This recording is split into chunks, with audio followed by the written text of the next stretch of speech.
So you've seen a lot of these conversions so far, and hopefully you're starting to get a sense for how to do it.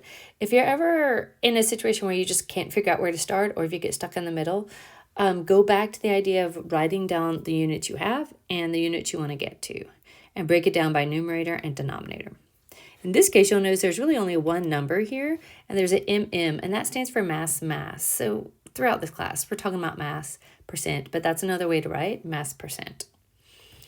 So in this one, we're going from 20 grams of NaOH, and a way that we can write this is 20 grams over 100 grams of solution. So that's one way to start this problem. I'm going to show you the other way in just a second. Remember that the solution will be made up of 20 grams of NaOH, and because it goes to 100, so 100 minus 20, 80 grams of water.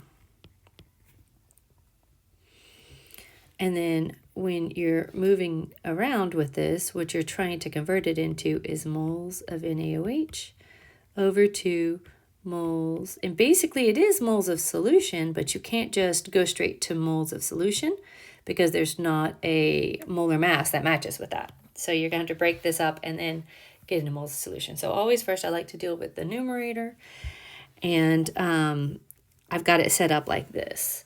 So this is one way, and what this way is done is if you assume 100 grams, it's a little trick that pops up throughout chemistry. You actually were doing this when you did percent composition, and it said like that maybe you had 1% hydrogen. What you would do is you would say, oh, well, that's 1 gram of hydrogen. And that comes from the idea that if you have 100 grams of solution, 1% of it would be 1 gram. So you have done it before, you might not remember doing it before.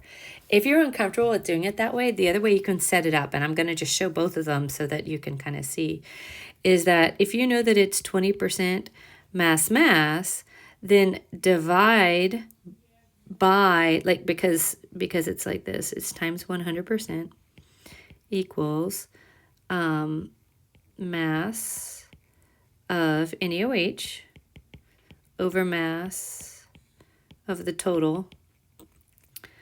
And so really this is what you need. And so you can divide both sides by 100%.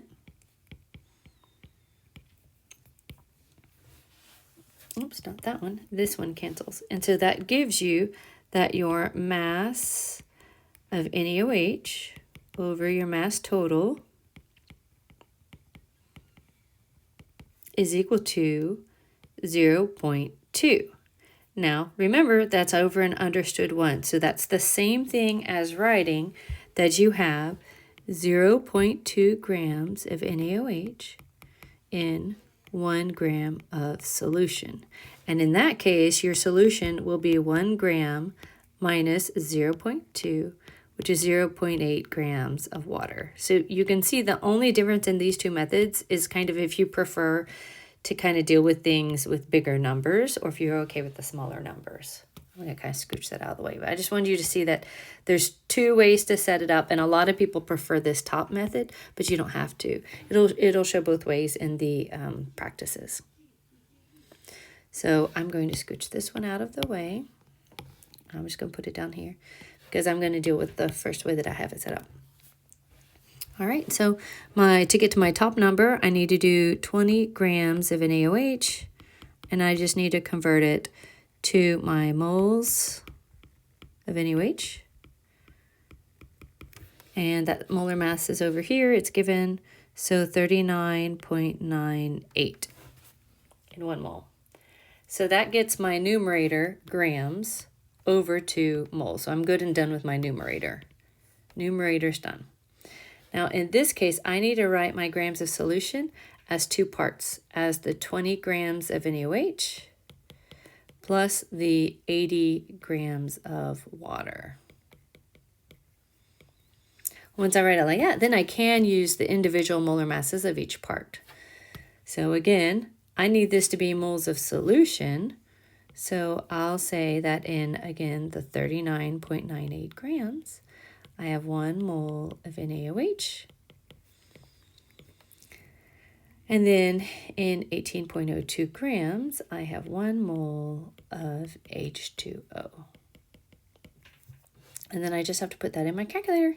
So we have 20, let me pull this down a little so you can see it, divided by 39.98, and then the whole thing, oops, divided by, parentheses, 20 divided by 39.98 plus 80 divided by 18.02. And that comes out to be that my mole fraction is 0.10. And the way this is written, it's technically written with just 1 sig fig. It would have been good to have done this on this problem. And if you do it that way, then you end up with, here's our 1, 2 sig figs. And remember, mole fraction doesn't actually have a unit at all. It's considered to be unitless because we're still just talking about moles and we're talking about a fraction. So that's the answer to that one. If you had decided to do it this way, then this number would have been a 0.2, this number would have been a 0.2, and that number would have been a 0.8.